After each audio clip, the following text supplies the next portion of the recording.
అధ్యక్ష, ఈ ఆర్కేవీవై నుంచి ఫండ్స్ డైవర్ట్ చేశారని వాళ్ళ మీద యాక్షన్. అధ్యక్ష, ఇది ఫైనాన్స్ డిపార్ట్మెంట్ మొత్తం చూస్తుంది. గత ప్రభుత్వంలో ఆర్కేవీవై కాదు అధ్యక్ష, మొత్తం అన్ని ఫండ్స్ డైవర్ట్ చేశారు. ఈరోజు నాబార్డుకు వచ్చినటువంటి ఫండ్స్ కూడా డైవర్ట్ చేశారు. వరల్డ్ బ్యాంక్ నుంచి వచ్చిన ఫండ్స్ కూడా డైవర్ట్ చేశారు. ఒక ప్రాజెక్ట్ కి ఎక్స్క్లూజివ్ గా కేటాయించిన ఫండ్స్ కూడా డైవర్ట్ చేశారు. దీని మీద ఫైనాన్స్ డిపార్ట్మెంట్ ఏవైతే డైవర్ట్ చేశారో ఆ ఫండ్స్ అన్నింటి మీద వాళ్ళు కూడా చర్చ తీసుకుని వాళ్ళు కూడా ఎంక్వైరీ చేస్తున్నారు. నేను ఒకటే చెప్పాను, ఎంక్వైరీ నడుస్తుంది ఉన్నత స్థాయిది.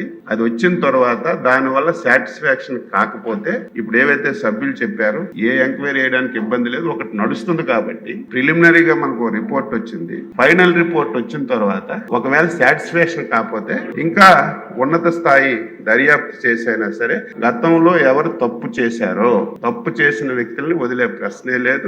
మళ్ళీ అటువంటి పొరపాట్లు జరగకుండా ఆఫీసర్కి చెప్పాను, టెండర్స్ అన్ని పద్ధతి ప్రకారం చేయాలి. ఒకటి గత 5 సంవత్సరాలు అధ్యక్ష L1 L2 అని పెట్టుకోవడమే. వాళ్ళు ఎవరికి పిలిస్తే వాళ్ళే L1 L2, ఇంకొకరు ఎవరు వచ్చేవాళ్ళు కాదు. వాస్తవాలు అవన్నీ మనం చూసాం కళ్ళ ముందు. కాబట్టి తప్పనిసరిగా ఇది చాలా మంచి ప్రోగ్రాం కేంద్ర ప్రభుత్వం పెట్టింది. దీన్ని అనేక విధాలుగా ఇబ్బందులు ఉన్నాయి. ఇవన్నీ సరిచేసి మళ్ళీ వీలైనంత తొందరగా మళ్ళీ ఈ వాహనాల్ని మళ్ళీ లైన్ లోకి తీసుకొచ్చి ఎవరైతే పాడి రైతులు ఉన్నారో వారికి మేలు చేయడానికి అన్ని విధాల ప్రయత్నం చేస్తాను అధ్యక్ష.